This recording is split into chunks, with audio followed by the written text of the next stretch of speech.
Hello and welcome to SPMIS Academy Daily Newspaper Analysis. Today Satyajit sir is not available, so me, Mridul Mishra, is taking this newspaper analysis session. These are the list of the topics that we are going to do in today's newspaper analysis. And the first topic is on monsoon prediction and what is the role of El Nino in that. समझते हैं कि ये news क्या है। Indian meteorological department, जो कि India की weather forecasting agency है, उसने बोला है कि इस बार इंडिया में जो मॉनसून होंगे वो नॉर्मल मॉनसून ही होने वाले हैं। लेकिन उसने साथ साथ ये भी बोला है कि जो लॉन्ग पीरियड एवरेज होता है मॉनसून का, उसमें बोला गया है कि कम रेनफॉल अब हुआ करेगी। 88 सेंटीमीटर पहले होती थी, जो कि अब 87 सेंटीमीटर हुआ करेगी। ज़रा इसका मतलब पहले समझते हैं। सबसे पहली बात है कि ये नॉर्मल मॉनसून का क्या मतलब होता है। देखिए, हमारा देश जो है वो 119 सेंटीमीटर की रेनफॉल रिसीव करता है हर साल हमारे यहाँ पर इतनी रेनफॉल होती है। और इस 119 सेंटीमीटर का 75% rainfall, that means 88 centimetre rainfall हमें मॉनसून के मंथ्स में मिलती है। That means from June to September अपने को इतनी रेनफॉल मिलती है। और जैसा कि आपको पता है कि मॉनसून हमारे देश की इकोनॉमी के लिए बहुत ही ज़रूरी है, तो ये जो 75% रेनफॉल हमको मिलती है, which is 88 centimetre, that is very important for us. और इसीलिए हर साल इंडियन मेट्रोलॉजिकल डिपार्टमेंट इंडिया में कैसे मॉनसून होने वाले हैं इसके बारे में पहले ही डिक्लेरेशन करता है, पहले ही उसको प्रिडिक्ट कर देता है। इंडियन मेट्रोलॉजिकल डिपार्टमेंट ये रूल फॉलो करता है कि अगर उसकी कैलकुलेशन के हिसाब से मॉनसून 88 सेंटीमीटर से 96% टू 104% रहते हैं, दैट मीन्स 88 सेंटीमीटर जो उसकी रेनफॉल होती है मॉनसून की, उसमें से 4% कम या 4% ज़्यादा रेनफॉल हो जाएगी 96% टू 104%, तो आईएमडी बोलता है कि मॉनसून नॉर्मल ही है। और इस बार भी आईएमडी को ऐसा लगता है कि मॉनसून नॉर्मल होने वाले हैं और इसीलिए उसने ये डिक्लेरेशन करा है। अब एक बात यहाँ पर कुछ बच्चों को डाउट आएगा, और वो डाउट ये होता है कि ये जो मैं बात कर रहा हूँ 119 सेंटीमीटर या 88 सेंटीमीटर या 87 सेंटीमीटर, ये सेंटीमीटर में क्या है, व्हाट इज़ दिस सेंटीमीटर। सो देखिए, हम लोग रेनफॉल को सेंटीमीटर में मेजर करते हैं और इसके लिए हम ये रेन गॉज नाम का एक इंस्ट्रूमेंट यूज़ करते हैं। ये बस एक सिंपल सी टेस्ट ट्यूब या ट्यूब जैसी होती है, जिसको जिस भी जगह पर कितनी रेनफॉल होती है उसको मेजर करने के लिए उस जगह पर हम ये फिट कर देते हैं।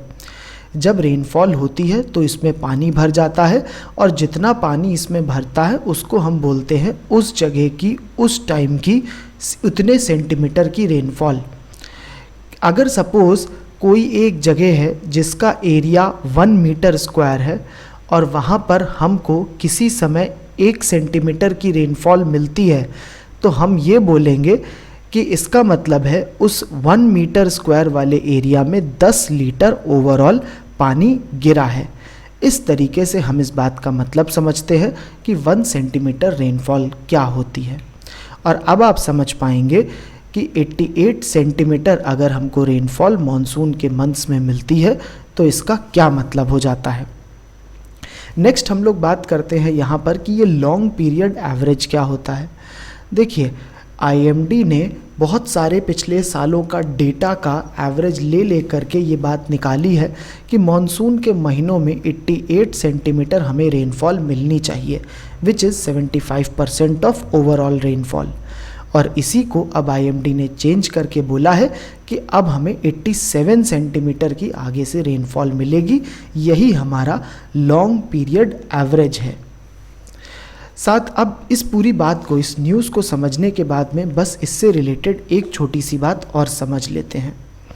वो बात है कि आईएमडी ने जो बोला है कि हमारे पास इस बार नॉर्मल मॉनसून होंगे, उसके पीछे उसने एक रीज़न भी दिया है और वो बोला है कि इस बार एल नीनो का फिनोमेना नहीं होगा। आगे की स्लाइड्स में हम लोग ये समझेंगे कि एल नीनो का फिनोमेना क्या होता है और उसके होने या ना होने से किस तरीके से मॉनसून्स पे फ़र्क पड़ता है। लेकिन उसके पहले एक छोटी सी बात कर लेते हैं कि आईएमडी मॉनसून्स को कैसे प्रिडिक्ट करता है, ज़रा ये समझ लेते हैं। देखिए, मॉनसून को प्रिडिक्ट करने के दो तरीके होते हैं। पहला तरीका होता है डायनेमिक मॉनसून मॉडल। यहाँ पर हम लोग सुपर कंप्यूटर्स यूज़ करते हैं और आने वाले अगले कुछ दिनों का वेदर को प्रिडिक्ट करने की कोशिश करते हैं। लेकिन ये तरीका मॉनसून के प्रिडिक्शन के लिए बहुत इफ़ेक्टिव नहीं होता है।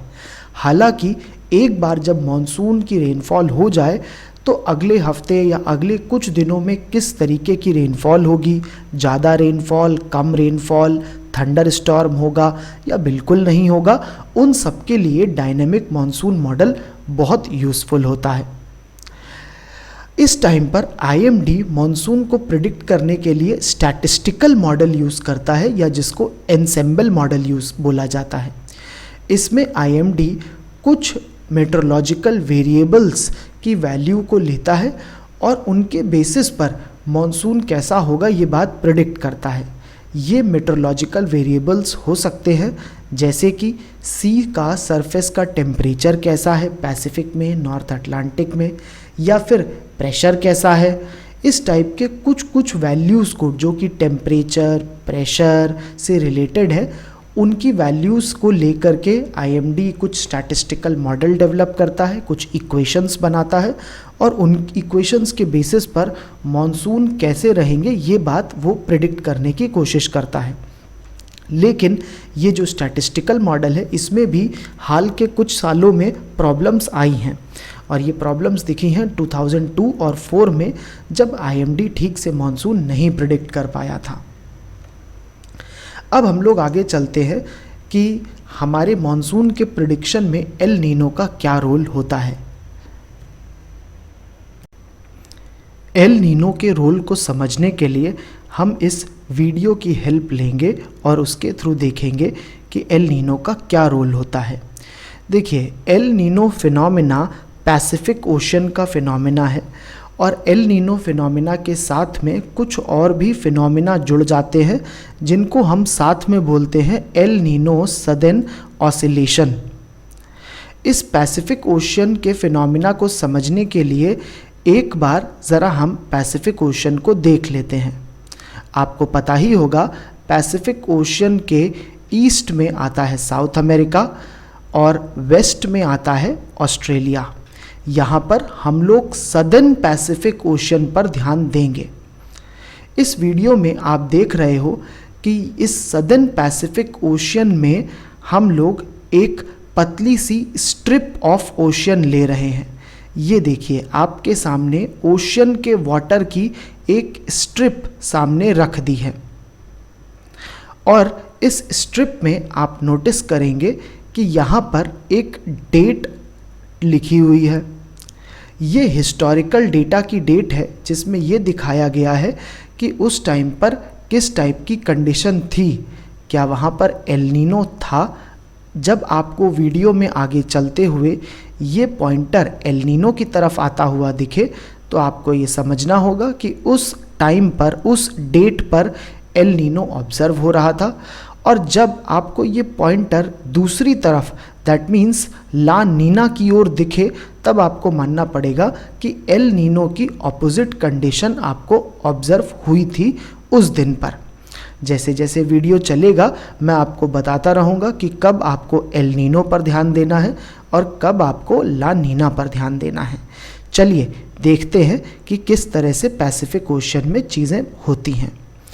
देखिएगा भाई, पैसिफिक ओशन को अगर आप ध्यान से देखेंगे और जो भी उसका ओशन का वाटर का टेम्परेचर है, अगर आप इसको ध्यान में देखेंगे सदर्न पैसिफिक में, तो आप एक पैटर्न ऑब्ज़र्व करेंगे।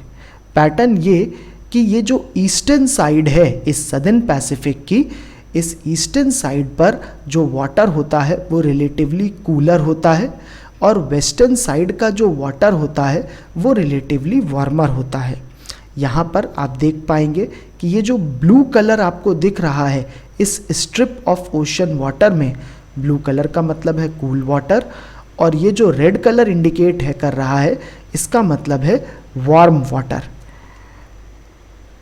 अब आप देखिए कि किस तरह से आप देख रहे हैं, यहाँ पर रेड कलर का वाटर दिख रहा है, दैट मीन्स वार्म वाटर है, और यहाँ पर कम रेड है, दैट मीन्स कि रिलेटिवली कूलर वाटर है। तो अपने को एक समझ में आ रही है बात कि जब मेरी नीडल न्यूट्रल में है, जब न्यूट्रल का टाइम रहता है, तब यहाँ का जो पानी होता है दैट मीन्स वेस्टर्न पैसिफिक का, या इसको बोलूँ ऑस्ट्रेलिया के पास का जो पानी है वो रिलेटिवली वार्मर है, और साउथ अमेरिका के पास का पानी रिलेटिवली कूलर रहता है। अब इसी चीज़ को हम लोग आगे देखते हैं कि ऐसे में क्या होता है। यहाँ पर भी इसी चीज़ को दिखाया है। आप देखोगे यहाँ पर साउथ अमेरिका के पास का पानी कूलर है और ऑस्ट्रेलिया के पास का पानी वार्मर है, और आप देख पा रहे हो कि यहाँ पर कूल वाटर से जो पानी, जो विंड्स हैं वो फ्लो कर रही हैं टुवर्ड्स द वार्म वाटर। ये कैसे हो रहा है? ये ऐसे हो रहा है कि ये जो कूल वाटर है, इस कूल वाटर के ऊपर रिलेटिवली हायर प्रेशर है और वार्म वाटर के ऊपर रिलेटिवली लोअर प्रेशर है। और जैसा कि आपको पता है विंड्स जो है वो हाई प्रेशर से लो प्रेशर जाती है। ये पूरा यहाँ से यहाँ का रास्ता जो है ये हमारा ट्रेड विंड्स का भी रास्ता है। जैसा कि आप देख सकते हैं ट्रेड विंड्स ऐसे फ्लो कर रही है, और इन ट्रेड विंड्स की वजह से ये जो इस हाई प्रेशर और लो प्रेशर के डिफरेंस की वजह से ये ट्रेड विंड्स बेटर फ्लो कर पाती हैं। अब आप में से कुछ लोगों के मन में ये सवाल आएगा कि यहाँ का वाटर कूल क्यों होता है। देखिए, ये शायद आपने अपनी बेसिक ज्योग्राफी में पढ़ा होगा कि यहाँ पर इस कोस्ट में अपवेलिंग होती है, एज वेल एज यहाँ पर कोल्ड करंट होती है जिसको चिले पेरू करंट बोलते हैं, और इन दोनों की वजह से यहाँ का पानी रिलेटिवली कूलर होता है। जब विंड ब्लो करती है, जो ट्रेड विंड है हमारी ब्लो करती है, वो धीरे धीरे यहाँ का जो पानी है, इस पूरे ओशन का पानी, पैसिफिक ओशन का पानी, उसका जो सरफेस का वाटर है, सरफेस के वाटर को वो ला करके इधर ऑस्ट्रेलिया के कोस्ट पर डिपॉजिट करती रहती है, और इसीलिए इधर का पानी रिलेटिवली थोड़ा गर्म हो जाता है और इधर का ठंडा रहता है, क्योंकि यहाँ पर अपवेलिंग और कोल्ड करंट होती है। और इन दोनों कोल्ड और वार्म की वजह से क्रिएट होता है प्रेशर डिफरेंस, जिससे कि ये ट्रेड विंड और स्ट्रॉन्ग हो जाती है। और यही चीज़ हम देख रहे थे यहाँ पर जब हमने ऑब्ज़र्व करा था कि हमारे पास में उस वीडियो में किस तरह से साउथ अमेरिका का जो कोस्ट है वहाँ पर रिलेटिवली कूलर वाटर मिल रहा है और ऑस्ट्रेलिया के कोस्ट में रिलेटिवली वार्मर वाटर मिल रहा है। चलिए अब देखते हैं कि किस तरह से एल नीनो कंडीशन आती है। देखिए, जैसे जैसे यहाँ का ठंडा पानी रिलेटिवली जो ठंडा था और यहाँ पर जो गर्म था, इस जगह पर ट्रेड विंड्स डिपॉजिट करती जा रही हैं। ऑस्ट्रेलिया के कोस्ट पे गर्म पानी को ट्रेड विंड चल के डिपॉजिट कर रही थी। एक टाइम बाद ऐसा होगा कि ये गर्म पानी वापस ऑस्ट्रेलिया के कोस्ट से फ्लो करने लग जाएगा टुवर्ड्स साउथ अमेरिका कोस्ट। इस वीडियो में आप इसी चीज़ को ऑब्ज़र्व करिएगा।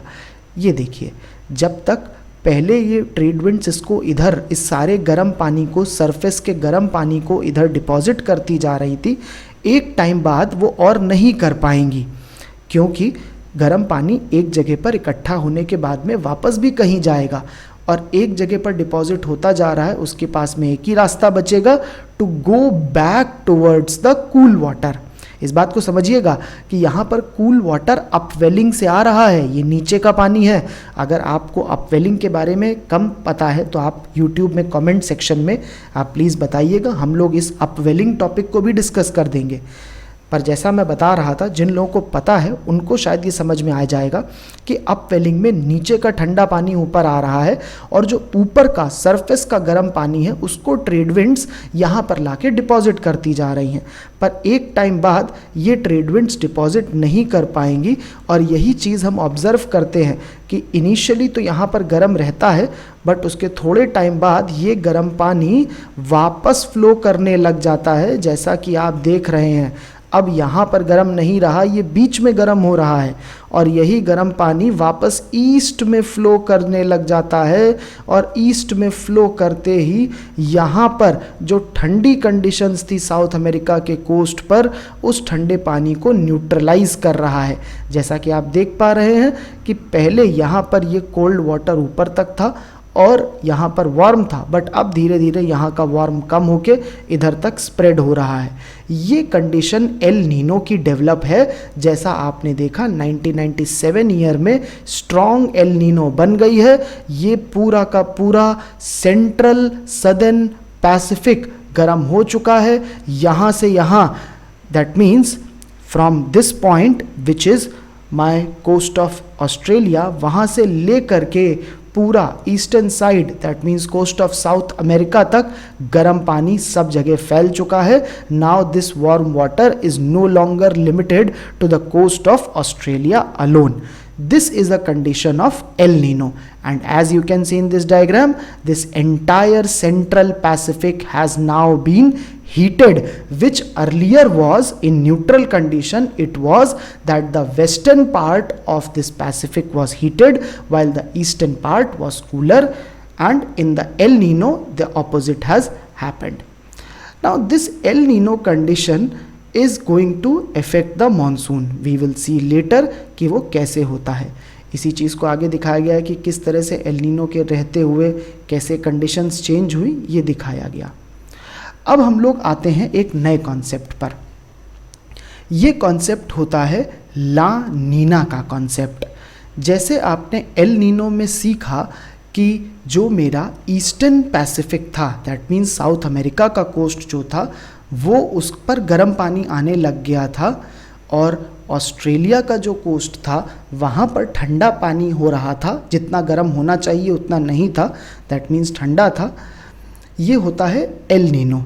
हाउएवर जो इसकी ऑपोजिट कंडीशन होती है, दैट मीन्स साउथ अमेरिका के कोस्ट पर बहुत ठंडा पानी का होना और ऑस्ट्रेलिया के कोस्ट पर बहुत गर्म पानी का होना, इसको बोलते हैं ला नीना। अब हम लोग ये देखेंगे कि किस तरह से एल नीनो से वापस ला नीना कंडीशन आती है। उसके लिए ज़रा इस एल नीनो वाले को एक बार अच्छे से ऑब्ज़र्व कर लेते हैं।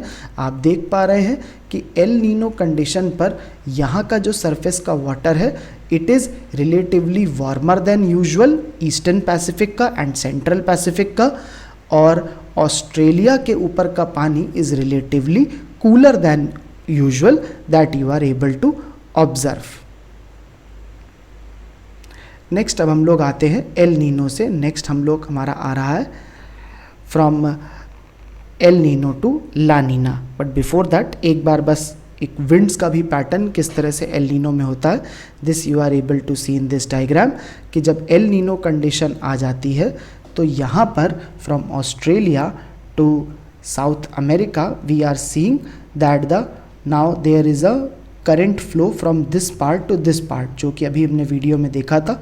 ऑस्ट्रेलिया से जो पानी जा रहा था साउथ अमेरिका की ओर, और आप देख रहे हो कि अब ट्रेड विंड्स भी वीक पड़ गई हैं। These trade winds are weak. So अब इसके बाद हम लोग आते हैं किस तरह से मेरा ला नीना डेवलप हो रहा है। सो ये पूरी एल नीनो की कंडीशन में आप देख रहे हो पूरा गर्म हो चुका है इसके ऊपर का पानी। यहाँ से अब हम लोग आते हैं ला नीना की कंडीशन पर।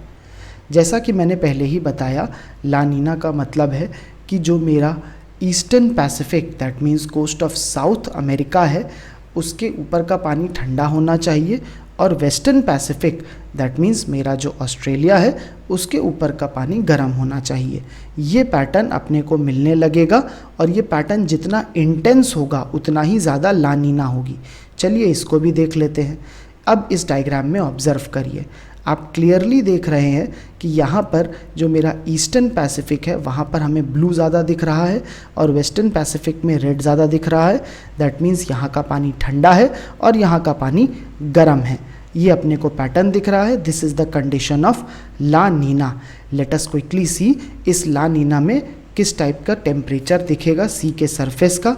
यहाँ पर आप देख रहे हो, यहाँ पर ब्लू कलर दिख रहा है ईस्टर्न पैसिफिक में, दैट मीन्स ठंडा पानी, और यहाँ पर रिलेटिवली हमें दिख रहा है yellow colour and less of the blue colour, that means relatively warm water. आप इस वीडियो में देख रहे हैं किस तरह से ईस्टर्न पैसिफिक में डेवलप हो रहा है कोल्ड वाटर और वेस्टर्न पैसिफिक में रिलेटिवली वार्मर वाटर है। This is a condition of La Nina. अब हम लोग एक बार देखते हैं कि ये एल नीनो या ला नीना किस तरह से मॉनसून्स को इफ़ेक्ट करते हैं। तो जैसा कि अभी हम देख रहे थे कि ये थी मेरी एक ला नीना की कंडीशन, जिसमें कि ऑस्ट्रेलिया के पास में वार्म वाटर है indicated by red colour, and South America के पास में रिलेटिवली कूल वाटर है। We have strong trade winds as well as the flow of water is from the eastern side to the western side. सब कुछ normal चल रहा है। अब इसी कंडीशन पर एक सर्कुलेशन और डेवलप होता है, लेकिन ये सर्कुलेशन ओशियन के वाटर का नहीं, रादर एटमॉस्फेयर का होता है। इस सर्कुलेशन को वॉकर साइकिल बोलते हैं। देखिएगा ये वॉकर साइकिल कहाँ से आती है। सबसे पहले ये जो ऑस्ट्रेलिया के ऊपर का वार्म वाटर होगा, इस वार्म वाटर के ऊपर की जो एयर है वो राइज करेगी, जैसा कि इस एरो में आपको उठती हुई दिखी। ये जो राइजिंग एयर है ये ऊपर जाके क्लाउड्स का फॉर्मेशन करेगी और एक लिमिट के बाद में, एक हाइट पर जाने के बाद में ये डाइवर्ज कर जाएगी, ये दोनों तरफ मूव कर जाएगी राइट हैंड साइड में। जैसा कि आप समझ सकते हो कि अगर राइजिंग एयर है तो ऐसा नहीं है कि वो इनडेफिनेटली राइज करती जाएगी। After some height it will diverge, it will go in the other directions also. और यही हो रहा है। ऑस्ट्रेलिया के ऊपर की एयर जो है ये राइज करके मूव करती है towards east. After travelling certain distance ये जो एयर मूव करी है ये इवेंचुअली नीचे आ ही जाएगी और यहाँ पर आकर के इस जगह पर जहाँ का पानी रिलेटिवली कूलर था उस जगह एयर ये सबसाइड करती है। ये जो पूरा का पूरा सर्कुलेशन हुआ इसको हम लोग वॉकर साइकिल सर्कुलेशन बोलते हैं। इस वॉकर साइकिल को हम लोग इस डायग्राम से भी बेटर समझ सकते हैं। जैसा कि मैंने दिखाया, ऑस्ट्रेलिया के ऊपर की एयर राइज करेगी, आफ्टर सर्टेन ऑल्टीट्यूड वो मूव करेगी ईस्टवर्ड और फिर सबसाइड करेगी। इसी चीज़ को आप इस डायग्राम पर भी देखिए। आप नोटिस करेंगे यहाँ पर कि ये ऑस्ट्रेलिया है। ऑस्ट्रेलिया के ऊपर की एयर राइज कर रही है, राइज करने के बाद में ईस्टवर्ड मूव कर रही है और आफ्टर ट्रैवलिंग सर्टेन डिस्टेंस वो सबसाइड कर रही है, वो नीचे आ रही है और नीचे आने के बाद में वो वापस इधर मूव कर रही है। तो ये जो एक सर्कुलेशन आप देख रहे हैं जिस पर ये रेड पॉइंटर चल रहा है, ये सर्कुलेशन वॉकर साइकिल का पार्ट होता है। और ये वॉकर साइकिल ला नीना कंडीशन में या न्यूट्रल कंडीशन में बहुत अच्छे से काम करती है। अब इसी वॉकर साइकिल का एक दूसरा पार्ट भी ज़रा नोटिस करिए। ये जो ऑस्ट्रेलिया के ऊपर की राइजिंग एयर थी, ये राइजिंग एयर सिर्फ ईस्ट में नहीं जाती है। आप समझ सकते हो कोई भी एयर राइज करेगी, राइज करने के बाद में ऐसा नहीं है वो सिर्फ एक ही में जाएगी, भाई वो दूसरी तरफ भी जा सकती है और यही होता भी है। ऑस्ट्रेलिया के ऊपर की राइजिंग एयर दूसरी तरफ भी अपना टर्न लेती है और again after travelling certain distance वो सबसाइड करती है और इस बार सबसाइड करती है on the eastern side of Africa. यहाँ पर आप देख सकते हैं here near the Madagascar island, और इस जगह पर इसको बोलते हैं मैस्करीन हाई प्रेशर। यहाँ पर फिर से ऑब्जर्व करिएगा, ऑस्ट्रेलिया के ऊपर की एयर ने राइज करा, आफ्टर मूविंग सर्टेन डिस्टेंस वो वापस सबसाइड करी, नीचे आई और नीचे आकर के इस जगह पर सबसाइड करी जिसको बोलते हैं Mascarene high pressure which is beside Madagascar. अब यहाँ पर इस जगह पर जिधर वो एयर आके सबसाइड करती है, ये जगह पर पहले से ही एक हाई प्रेशर है और उस हाई प्रेशर का नाम ही है मैस्करीन हाई प्रेशर। लेकिन ये जो सबसाइडिंग एयर है ये इस मैस्करीन हाई प्रेशर को बहुत स्ट्रॉन्ग कर देती है। इस मैस्करीन हाई प्रेशर का स्ट्रॉन्ग होना इंडिया के मॉनसून्स के लिए बहुत ज़रूरी है। ऐसा इसलिए क्योंकि इंडिया में जो मॉनसून की विंड होती है, जो हमारी ये ग्रीन एरो से इंडिकेटेड है आती हुई, ये ग्रीन एरो वाली मॉनसून विंड का पाथ जो है उसका ओरिजिन ये मैस्करीन हाई प्रेशर है। और ऐसे में अगर ये मैस्करीन हाई प्रेशर स्ट्रॉन्ग बनेगा तो हमारी जो विंड्स हैं मॉनसून की वो भी स्ट्रॉन्ग बनेंगी। जैसा कि आप देख रहे हैं कि मॉनसून की विंड्स मूव करती हैं मैस्करीन हाई प्रेशर से towards the low pressure which is situated on India. और अगर किसी भी तरीके से ये मैस्करीन हाई प्रेशर स्ट्रॉन्ग हो तो विंड्स भी स्ट्रॉन्ग होती हैं। और यही होता है ला नीना कंडीशंस में या न्यूट्रल कंडीशंस में भी। बिकॉज ऑस्ट्रेलिया के ऊपर, ऑस्ट्रेलिया के पास में ये जो वार्म वाटर है ये रिलेटिवली वार्म रहता है। ऐसे में इसके ऊपर की एयर राइज करती है, राइज करके दोनों तरफ जाती है, ईस्ट में भी एज वेल एज वेस्ट में भी। वेस्ट में जाने के बाद सबसाइड करती है at this Mascarene high pressure, और वो सबसाइडिंग एयर इस मैस्करीन हाई प्रेशर को स्ट्रॉन्ग करती है। और अगर ये स्ट्रॉन्ग है तो मॉनसून स्ट्रॉन्ग है। That is how this La Nina affects the monsoon. It makes monsoon stronger. However the problem happens in case of El Nino.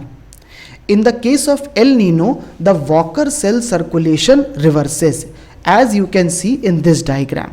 यहाँ पर ऑब्जर्व करिएगा, एल नीनो कंडीशन में जैसा हमने देखा था कि जो मेरा सदर्न पैसिफिक ओशन है उसका eastern side as well as central side इसका वाटर बहुत गर्म होने लगता है।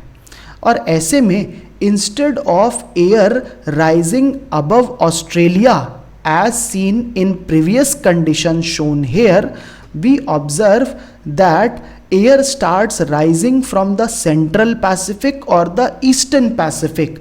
जैसा कि आप यहाँ से देख पा रहे हैं ये राइज करी, again after travelling certain distance वो सबसाइड करती है और इस बार सबसाइड कर जाती है अबव द ऑस्ट्रेलिया। लेकिन प्रीवियस में देखा था कि वो ऑस्ट्रेलिया से राइज कर रही है। ऐसे में अगर वो ऑस्ट्रेलिया पर ही सबसाइड कर गई तो जो वॉकर सेल का सर्कुलेशन था जिसकी वजह से मेरा मैस्करीन हाई स्ट्रॉन्ग होता था वो स्ट्रॉन्ग हो ही नहीं पाया। और जैसा कि आपको समझ में आ ही रहा है कि अगर ये मैस्करीन हाई स्ट्रॉन्ग नहीं होगा तो यहाँ से निकलने वाली जो मानसून की विंड्स हैं जो इंडिया में आ रही हैं वो उतनी स्ट्रॉन्ग नहीं होंगी। और अगर वो स्ट्रॉन्ग नहीं होंगी तो हमारा मॉनसून वीक पड़ जाएगा। और यही कारण है कि इस आर्टिकल के स्टार्टिंग में जो हमने पढ़ा था कि इंडियन मेट्रोलॉजिकल डिपार्टमेंट ने बोला है कि इस बार एल नीनो फिनोमिना नहीं है, उसकी वजह से वो एक्सपेक्ट कर रहे हैं कि मॉनसून भी नॉर्मल हो जाएगा।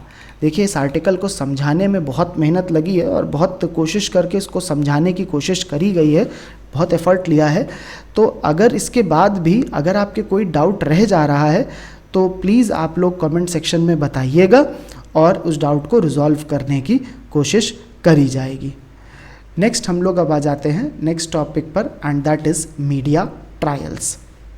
This topic is important from GS paper two governance point of view. सबसे पहले तो इसको देख लेते हैं कि न्यूज़ क्या है।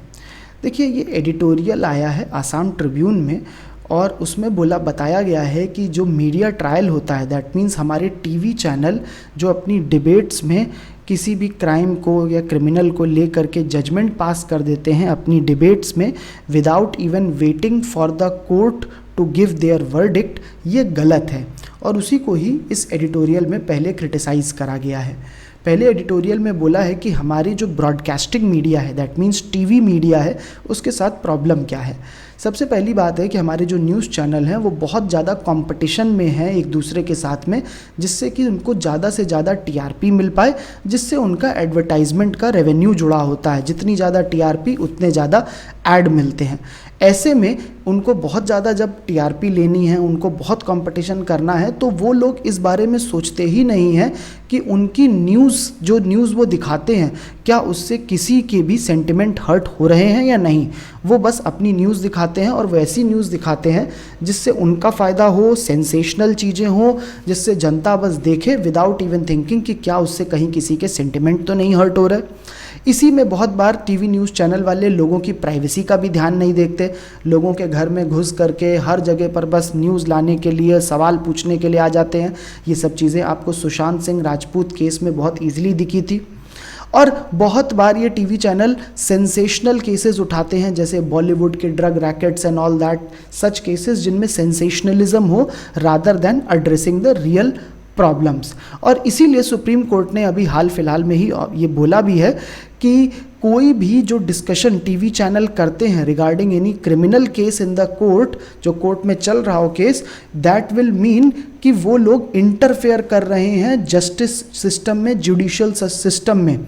और जैसा कि आपको पता ही होगा कि जुडिशियल सिस्टम में इंटरफेयर करना, जस्टिस डिलीवरी में इंटरफेयर करना अपने आप में एक क्राइम है। और इस बात को अब सुप्रीम कोर्ट ने भी एक वार्निंग के जैसे टीवी चैनल्स को दे दिया है that they should not do any discussion on the criminal cases in the court because that would amount to direct interference in the administration of criminal justice। लेकिन ये न्यूज़ एक बहुत छोटी सी न्यूज़ थी। हालांकि ये बात पूछी जा सकती है आपसे मेंस में कि ब्रॉडकास्टिंग मीडिया की प्रॉब्लम्स को लेकर के, पर ये उतनी बड़ी न्यूज़ नहीं है। हम लोग ज़रा इसके साथ में ये भी चीज़ें देख लेते हैं कि हमारी सरकार ने मीडिया को कंट्रोल करने के लिए क्या करा है। मीडिया या जर्नलिस्ट या जो भी लोग हैं जो न्यूज़ के रिलेटेड कुछ भी काम करते हैं, उनके लिए सरकार ने क्या करा है। देखिए, पहली न्यूज़ तो ये है कि जो फरवरी 2022 में आई थी और न्यूज़पेपर एनालिसिस में सत्यजीत सर ने कवर भी करा था, and this was about central media accreditation guidelines. तो हमारी सरकार जो होती है वो कुछ जर्नलिस्ट को एक टाइप का एक्रेडिटेशन देती है, जिससे कि वो लोग बड़े ईजिली गवर्नमेंट के ऑफिसेज में जा सकते हैं और जा करके बहुत ईजिली इवेंट्स अटेंड कर सकते हैं जिसमें प्राइम मिनिस्टर, प्रेसिडेंट पार्ट लेते हैं। दैट वे उस न्यूज़ की वो रिपोर्टिंग बहुत अच्छे से कर सकते हैं। लेकिन इस बार फरवरी 2022 में इन एक्रेडिटेशन जो मिलता है जर्नलिस्ट को, उसके रिलेटेड सरकार ने गाइडलाइंस भी दी हैं। और सरकार ने बोला है कि वो क्या कारण हो सकते हैं जिस पर वो जर्नलिस्ट जिसको सरकार ने एक्रेडिटेशन दिया है उसको सस्पेंड करा जा सकता है। उसमें ये बोला है कि अगर वो कोई जर्नलिस्ट किसी ऐसा काम को करता है जिससे हमारे देश की सिक्योरिटी, सोवरेनिटी को इफेक्ट हो रहा है, या जो फॉरेन स्टेट्स हैं उनके साथ फ्रेंडली रिलेशंस को इफेक्ट हो रहा है, या पब्लिक ऑर्डर को हो रहा है, तो ऐसे में उसका एक्रेडिटेशन सस्पेंड करा जा सकता है। साथ ही साथ सरकार ने ये भी बोला है कि जिस भी जर्नलिस्ट को एक्रेडिटेशन मिला हुआ है वो जा करके सबको बताने नहीं लगेगा। दैट मीन्स वो अपनी सोशल मीडिया प्रोफाइल में, अपने विजिटिंग कार्ड्स में या अपने लेटर हेड्स में ये सब एडवर्टाइज नहीं करेगा कि वो बहुत बड़ा जर्नलिस्ट है और इसीलिए उसको सरकार ने एक्रेडिटेशन दिया है। एक्रेडिटेशन देने का पर्पस होता है कि वो जर्नलिस्ट एक अच्छे से न्यूज़ को रिपोर्ट कर पाए। साथ ही साथ सरकार ने बोला है कि सेंट्रल मीडिया एक्रेडिटेशन कमेटी भी बनेगी, जिसको एक कमेटी बनाई जाएगी जिस पर principal DG of the public Press Information Bureau जो है, डीजीपी, उनके चेयरपर्सन होंगे और उसमें 25 मेंबर्स हो पाएंगे, जो कि इस बात को देखे कि जो भी गाइडलाइन सरकार ने बनाई है वो प्रॉपरली इम्प्लीमेंट हो रही है या नहीं। साथ ही साथ उन्होंने ये भी कुछ प्री रिक्विजिट्स भी बताई हैं एक्रेडिटेशन के लिए। एज अ डिजिटल न्यूज़ अगर कोई पब्लिशर हो रहा है तो उसके बारे में बोला गया है कि उसको भी कुछ इन्फॉर्मेशन जो है वो फर्निश करनी होगी। तो ये तो पहली चीज़ है जिसके थ्रू सरकार ने जो जर्नलिस्ट होते हैं, जो न्यूज़ से रिलेटेड पर्सनालिटीज़ हैं, उनको कंट्रोल करने के लिए मेजर करा है। इसके साथ पिछले साल सरकार ने एक और इस टाइप का मेजर लिया था जिसको बोला जाता है intermediary guidelines and digital media ethics code of 2021।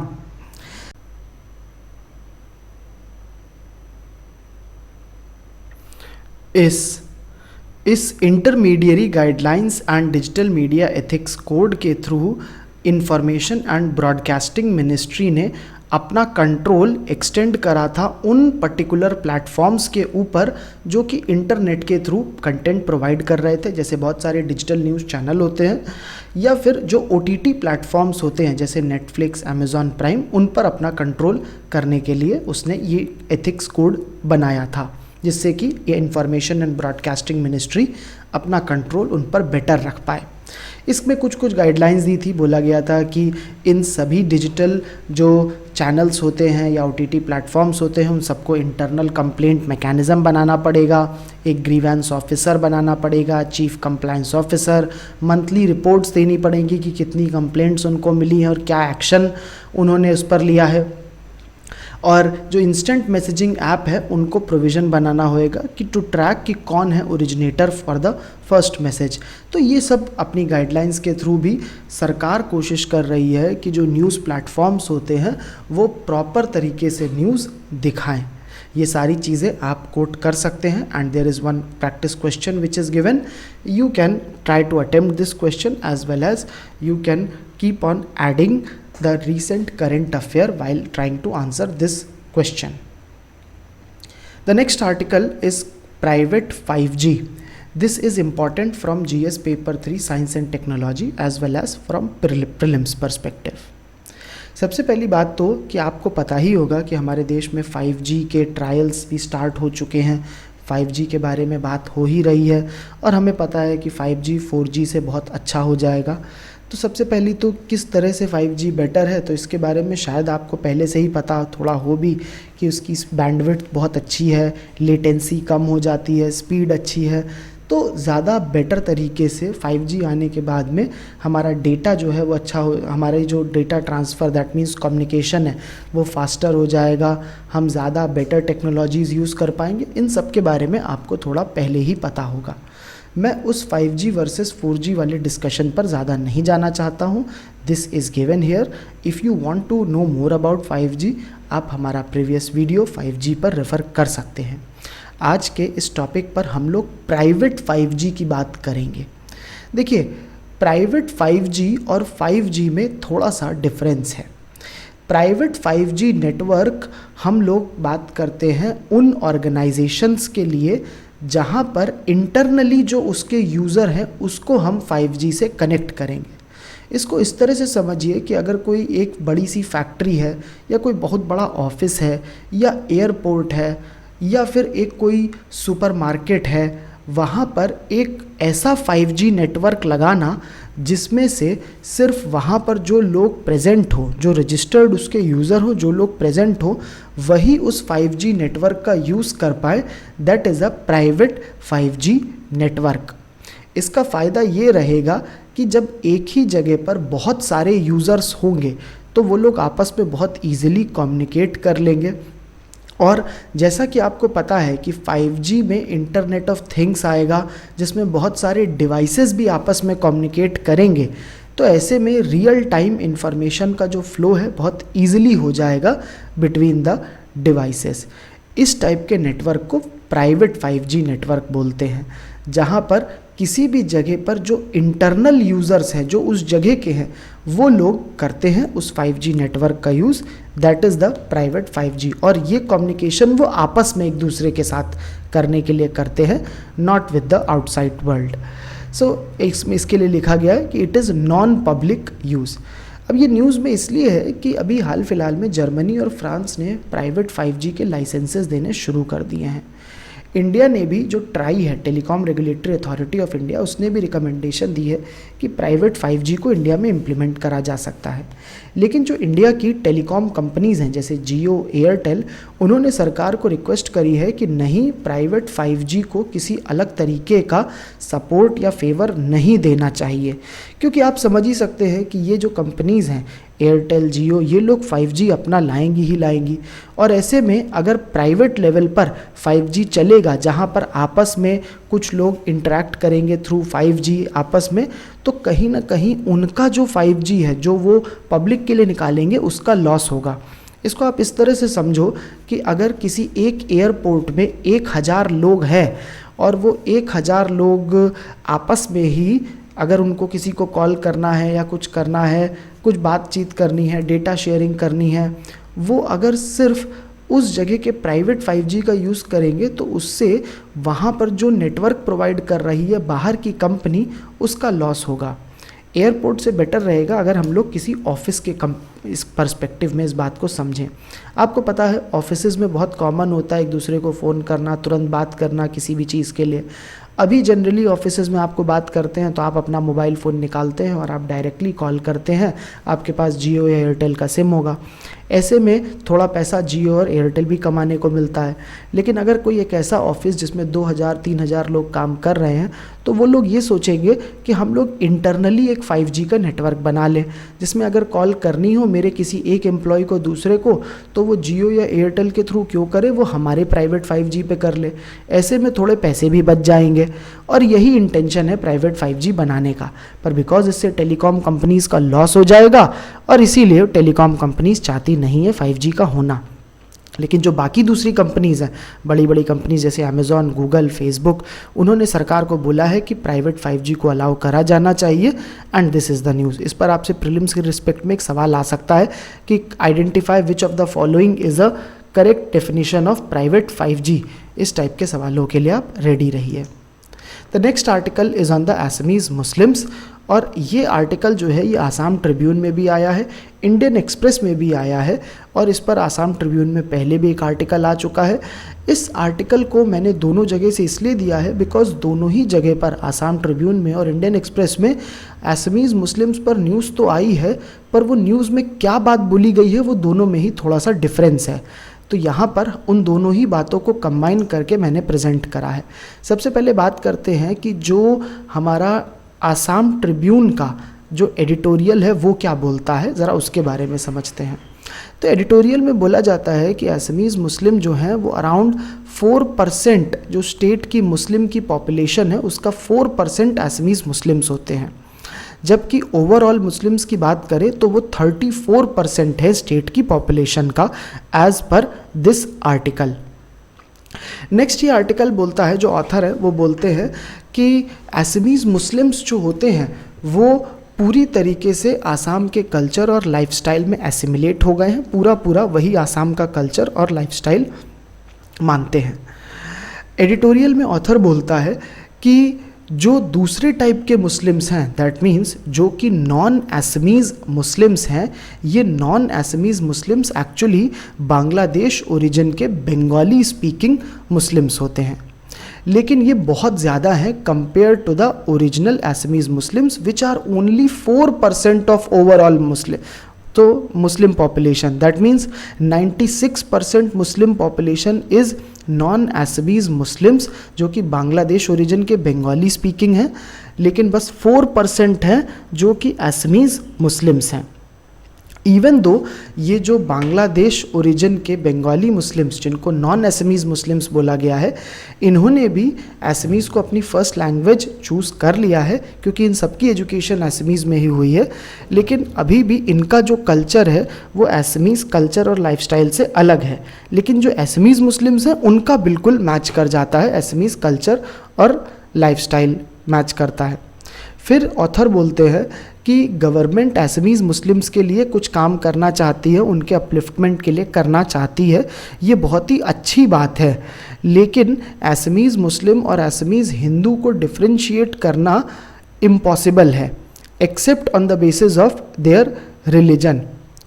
और यही कारण है कि बिकॉज उनको ईजिली डिफ्रेंशिएट नहीं करा जा सकता है, वो लोग वही कल्चर फॉलो करते हैं जो कोई और असमीज़ करता है, इसीलिए उन लोगों को असमीज़ मुस्लिम्स को कोई बड़ी ही अलग तरीके की पॉलिटिकल पहचान भी नहीं मिली है, उनको कोई सपोर्ट भी नहीं मिलता है उतना ज़्यादा पॉलिटिकल, क्योंकि वो एक्चुअली सोसाइटी का मेन स्ट्रीम का पार्ट बने हुए हैं और वो खुद बहुत कम है।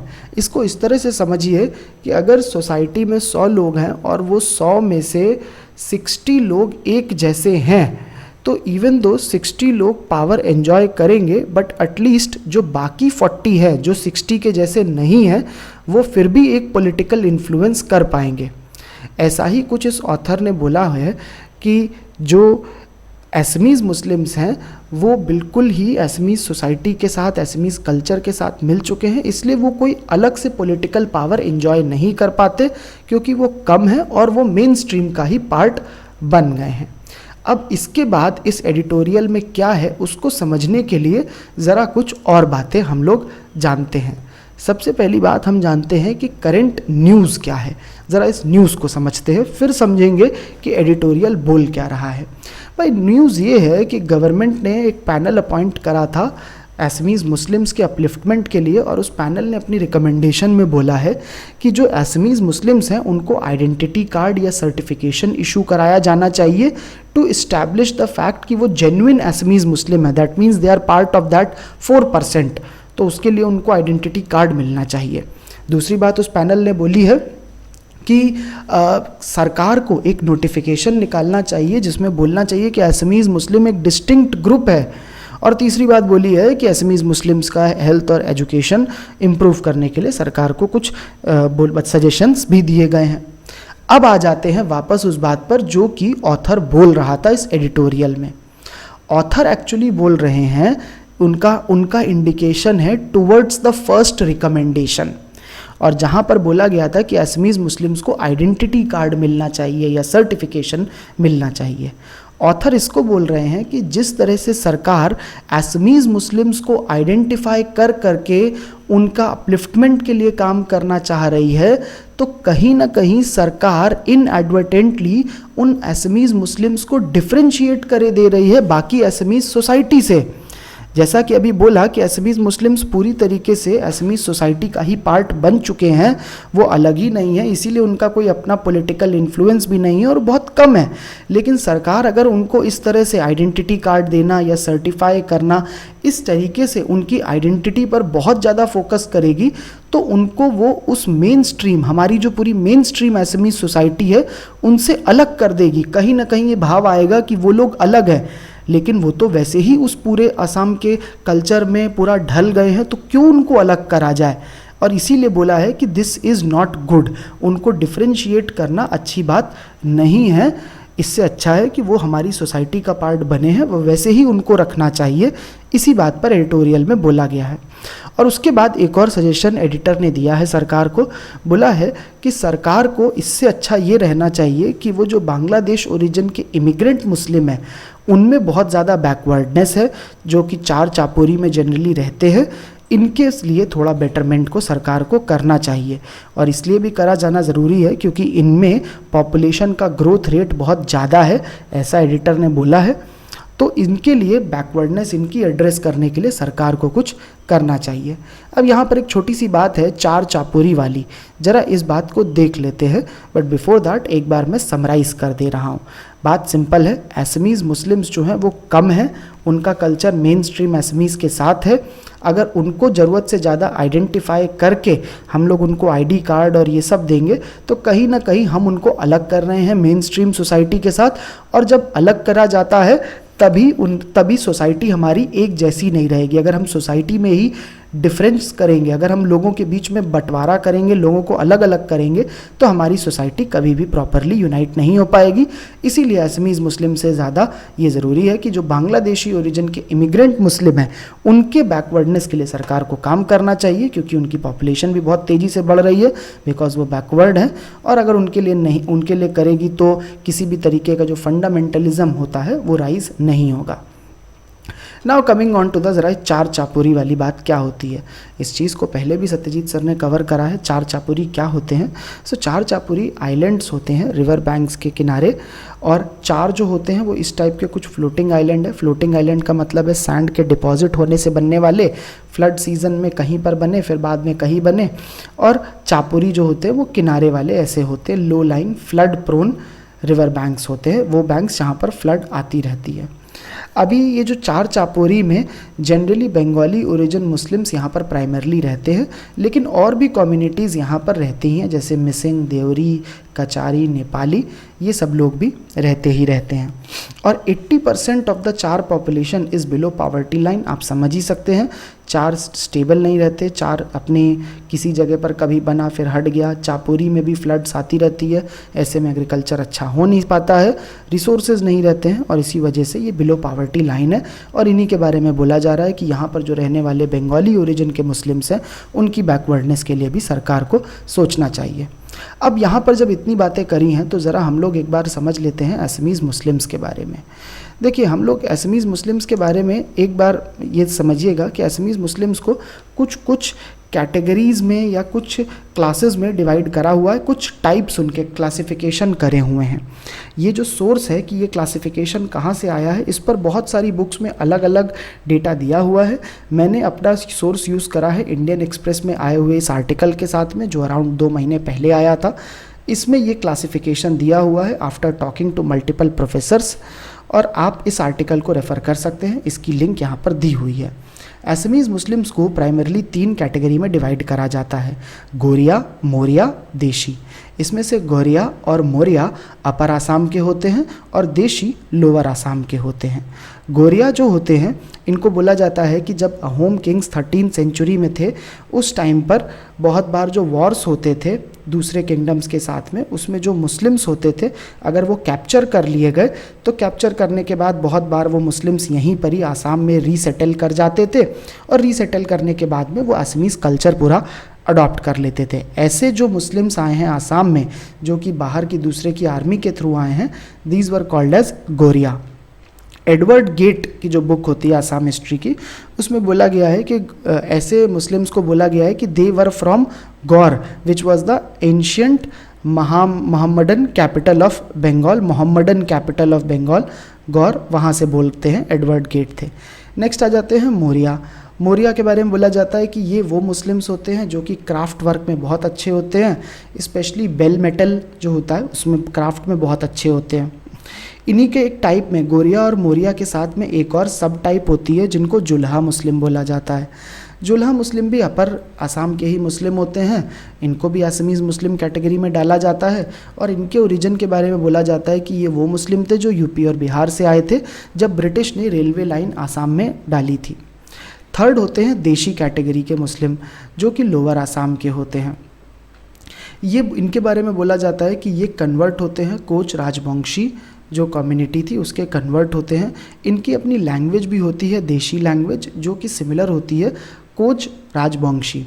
ओवरऑल असमीज़ मुस्लिम्स के साथ अक्सर ये बोला जाता है खिलौंजिया इनको बोला जाता है, पर इसका यूज़ जो है थोड़ा कंटेंशियस है, थोड़ा कंफ्यूजिंग है और बहुत बार इसको रिजेक्ट भी करा जाता है। गवर्नमेंट ने अपनी पहली भी एक रिकमेंडेशन में इनको रिजेक्ट करा है, इस नाम को खिलौंजिया को यूज़ करना। अब आप हो सकता है बहुत से आप में से बहुत से लोग जो सुन रहे हो उनको इस असमीज़ मुस्लिम्स का जो पूरा क्लासिफिकेशन हो उस पर कोई डाउट हो, उस पर कुछ और आपको जानना चाहते हो, मे बी आप इस कम्युनिटी से हो और आप शायद तैयारी भी कर रहे हो। अपकमिंग APSC जो CC इंटरव्यू का आएगा, रिजल्ट आएगा जब, तो शायद आप तैयारी भी कर रहे हो, तो ऐसे में आपको आपकी कम्युनिटी से रिलेटेड क्वेश्चन पूछा जा सकता है। और अगर आप और जानना चाहते हैं तो ये लिंक यहाँ पर दी हुई है, आप इसको रेफ़र कर सकते हैं। There are also in this link you will also get references to some of the professors with from whom this data has been taken। आप इसके बारे में और भी पढ़ सकते हैं। So that is all for this newspaper session from my side.